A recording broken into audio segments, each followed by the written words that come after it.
Здравейте! Днес ще си говорим за месо. Но не просто за готвене, а ще погледнем много по-дълбоко. Ще проследим целия път на месото, от жива тъкан до нашата чиния. Ще видим как науката всъщност стои зад всеки един кулинарен шедьовър. И така, ето го и нашият план. Първо, ще изясним какво точно е месото като храна. После ще се гмурнем в структурата му. Ще видим какво се случва с него след клането, ще разгледаме видовете и качеството и накрая най-важното – как всичко това ни помага в кухнята. Добре, да започваме от самото начало. Първо, какво всъщност наричаме месо? Обикновено, като кажем месо, си представяме пържола, нали? Тоест мускул. Но всъщност определението е доста по-широко. То включва и всички вътрешни органи, които са годни за консумация – черен дроб, бъбреци, дори мозък. А защо е толкова важно? Ами месото е истинска хранителна бомба. То ни дава пълноценни белтъци, които са, така да се каже, тухличките за изграждане на тялото ни. Освен това е пълно с мазнини, витамини от група Б за енергия и супер важни минерали като желязо и цинк. Разбира се, както с всичко, и тук ключът е в баланса. Съвременните препоръки са ясни. Умерена консумация на месо като част от една по-голяма картина, богата на зеленчуци, плодове и пълнозърнести храни. Хайде сега да надникнем под повърхността, за да видим от какво точно е изградено месото. Ще разгледаме и химичния, и физичния му строеж. И ето нещо, което може би ще ви изненада. От какво е направено месото? Ами основно от вода.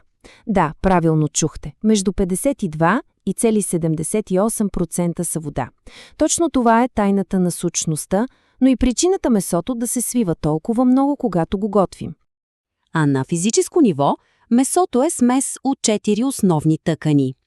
Мускулната е това, което главно ядем, но съотношението между нея, мазнините, съединителната тъкан и костите всъщност определя всичко. И характера, и качеството, и най-добрият начин да сготвим всяко едно парче. И ето тук, точно тук, се срещат биологията и кухнята. Помислете си, мускулът дава текстурата, нали? Мазнинката, особено онази хубавата, вътрешната, дето наричаме мраморираност, тя дава сочността и вкуса. Ами съединителната тъкан, тя е виновникът за жилавото месо, защото е богата на колаген. Обаче, тук става интересно. Точно този колаген е ключът към магията. Когато готвим нещо бавно и навлажно, той се разпада и се превръща в желатин. И така, жилавото парче месо става невероятно крехко. Добре, вече знаем как е устроено месото, но какво се случва с него веднага след като животното бъде заклано? Това е една абсолютно ключова трансформация. Процесът минава през 3 етапа. Първо, имаме посмъртно вцепеняване или ригър мортис, тогава мускулите стават много твърди. След това идва зреенето. Това е един контролиран процес, при който естествени ензими започват да работят, омекотяват месото и развиват вкуса му. И ако не се съхранява както трябва, стигаме до 3-тия етап – развалянето. А разликата е просто огромна. Месото по време на вцепеняването е жилаво, сухо, почти безвкусно, докато озрялото месо, то е съвсем друга бира, крехко, сочно, с богат аромат и вкус. Плюс това се усвоява много по-лесно. Затова зренето е абсолютно задължително за качественото месо. Така че, да го кажем ясно, зреенето не е просто чакане. Това е управляем и всъщност най-важният етап, който отключва пълния потенциал на месото и го превръща в нещо наистина вкусно. Добре, разбрахме науката зад процесите. Нека сега видим как индустрията използва всичко това, за да класифицира месото и да определя неговото качество. Вземете, например, говеждото. То има по-плътна текстура и наситен вкус, защото мускулите на животното са по-развити. Свинското, от друга страна, е по-крехко и по-мазно. Тези разлики идват директно от биологията на животните и ни подсказват за какво е най-подходящ всеки вид месо. А в самата индустрия класификацията е много ясна.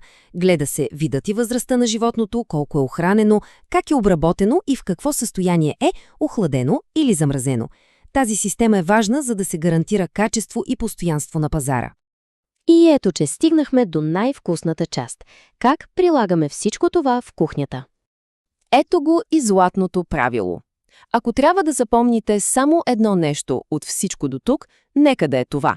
Строежът на парчето месо определя как трябва да го сготвим. Толкова е просто. А ето и един малък пищов.